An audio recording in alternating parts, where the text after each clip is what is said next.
In a busy, thriving town in the English Midlands lived a young man named Thomas. He was a bright and energetic fellow, working hard as a junior architect in a well-known firm. Thomas had big dreams of building amazing things that would make a difference. He looked up to many people around him.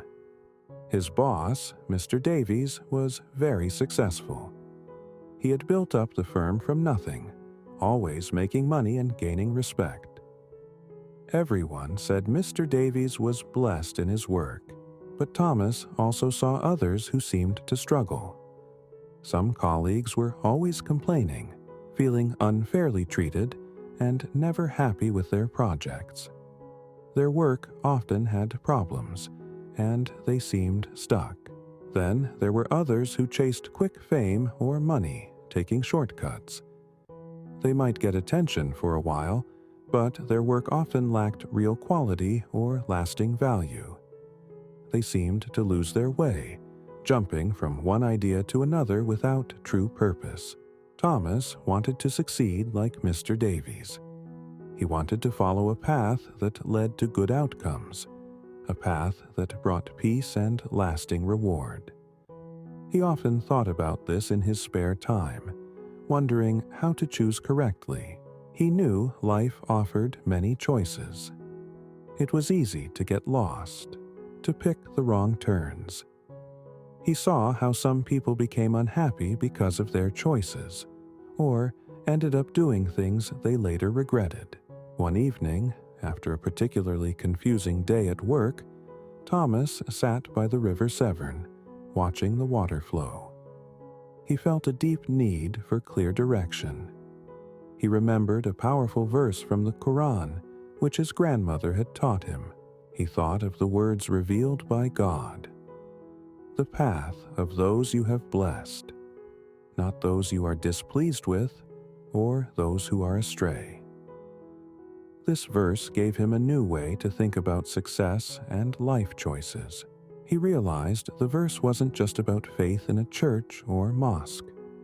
It was a guide for living every day. It was about choosing actions and attitudes that lead to blessings, and avoiding those that lead to trouble or getting lost. Thomas started to observe Mr. Davies more closely. He saw that Mr. Davies was not just smart. He was honest, fair to his staff, and always kept his promises. He built strong relationships and cared about the quality of his buildings, not just the money. His successes were not just luck.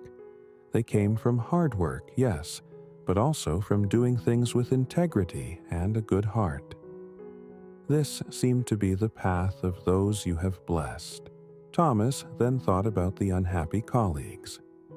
He saw they often blamed others, avoided responsibility, and did the minimum work.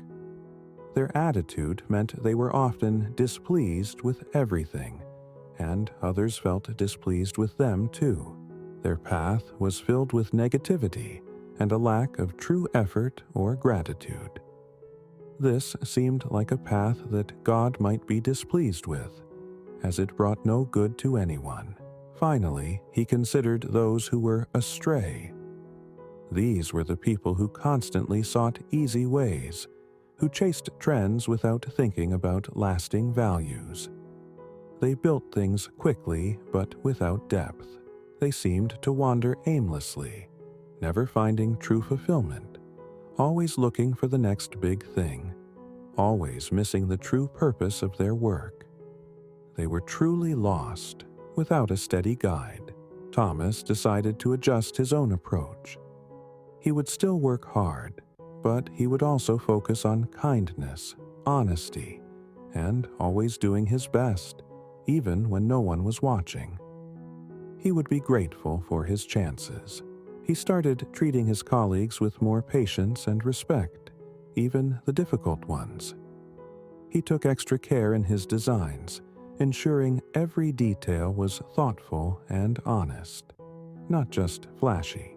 He learned to ask himself, is this choice leading me towards blessings or towards discontent and getting lost? This question, inspired by the Quranic verse, became his inner compass. Over time, Thomas found his work became more rewarding. He felt a deeper sense of purpose and peace. His projects earned praise not just for their design, but for the careful, honest work behind them. His reputation grew, and he truly felt he was on the right path. He was learning how to live in a way that felt truly blessed, and so Thomas understood that the wisdom of God in the Quran shows us how to navigate life. It guides us to the path of those you have blessed, not those you are displeased with or those who are astray, leading to true success and inner peace.